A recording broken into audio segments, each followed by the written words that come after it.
Totally makes sense. And it's looking into your records for anything that can point to the Mhm. causation, right? And it's not, doesn't have to be, the IED went off and I was in the vehicle, right? It can be, it could be, I never even deployed to a combat zone, but we trained a lot and then we competed against other, I used this example the other day. Our mortar platoon would compete with other mortar platoons once a year on, just the force march, the, gun drill, all that stuff, right? And there was a lot of training that went into that. I mean, look, we get it. We all understand that you train hard and Yeah. it wears on your body. So if you can prove, right, like, if you have an award, right, you won that competition, your mortar platoon, and you got a whatever, some sort of a commendation medal or something for it. It's going to list in there what you accomplished, right? You did a 20-mile hike with a 150-pound combat load and blah blah blah and all these things, right? That doesn't say that you damaged yourself, but it sure indicates that you probably could have.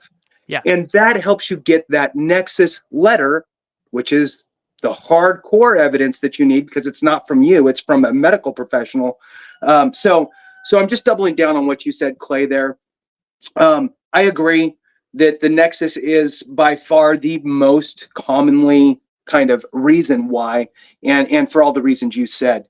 I do want to touch on, since we're talking about denials, two other types of claims that get denied. Okay.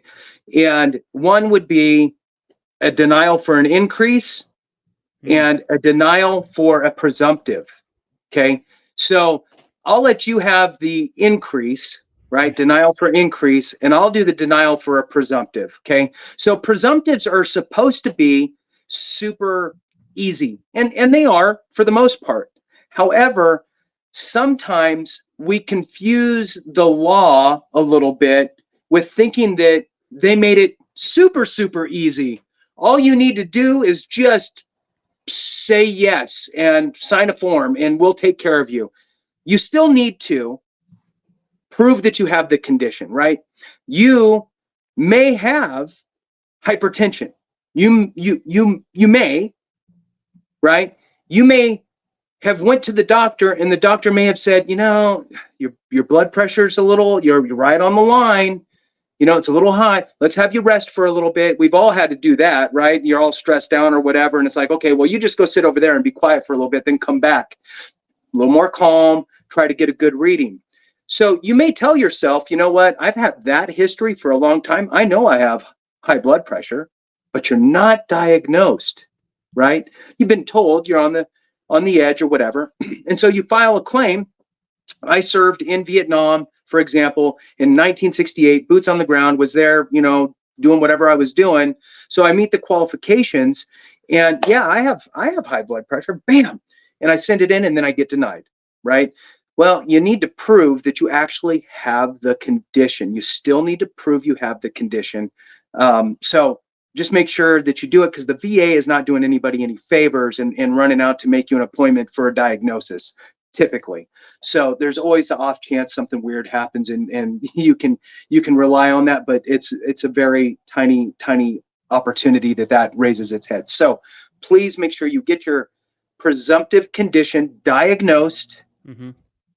And then all you need to do is prove your time in service in the location in which is specified and that you actually have that diagnosed condition, and then submit that. So that's a denial for that I'll see sometimes because people get trigger happy, right? Oh yeah, I can file for this, bam, bam, bam. And next thing you know, you filed for 7 things through va.gov and you're just hitting buttons, submit, yeah. And then you're waiting and then they deny. So how about increases? Unless you want to add anything to the presumptives, you can do both.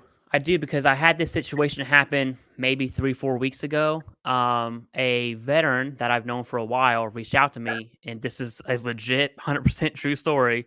He was 94%, right on the line Yeah, of a yeah, life-changing benefits. yeah. And he does rate PACT Act. He had asthma and sinusitis, and of course a ton of others. And I asked him, I said, hey, the commonly speaking, people who have sinusitis also have rhinitis, and they are not commingled. It's just common to see both. And I had told prior to 3-4 weeks ago, I told him this almost a year ago. I said, "Hey, man, file for rhinitis." And so he hits me back up on Facebook, sends me a message. "Hey, I'm still 94%. Is there any way you can help me out?" I scrolled up and I was like, "Oh, did you ever file for rhinitis?" He says, "No." I was like, "Well, are you diagnosed?" He's like, "Yeah." I was like, "Dude, file for rhinitis, okay?" And he was worried because sinusitis and rhinitis, he had thought that they're going to rope them together, just like they do asthma, sleep apnea, and COPD, right? Those will be roped together. Sinusitis, rhinitis won't be. But something I bring that up because I want to say this. I tell veterans, right? Because you're not going to understand the VA's process soup to nuts. It's not going to happen. Let the VA do VA stuff. Hypothetically, if they roped sinusitis and rhinitis together, which they don't, but let's just say they do, it's not your problem. Your problem is submitting an evidence-based claim. Anyways, long story short, he submitted the rhinitis claim. Boom, he got 10%.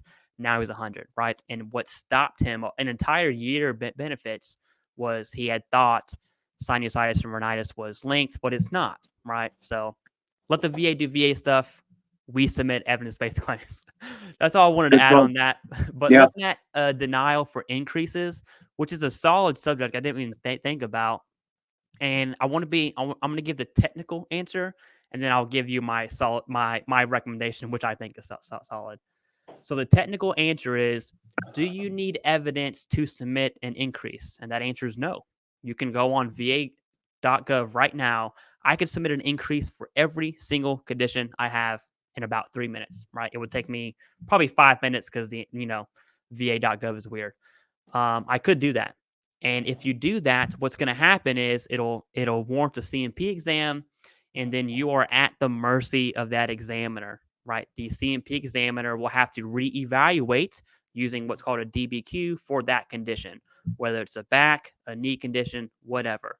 And, the odds may be what happens is the examiner actually does rate you higher, and you're awarded an increase. That is totally possible. What's also possible is the opposite, where they're like, "Yeah, you're all right. Your 45 degrees flexion is actually, 80 degrees. So you have more range of motion. So now we're going to decrease you." That's also a possibility.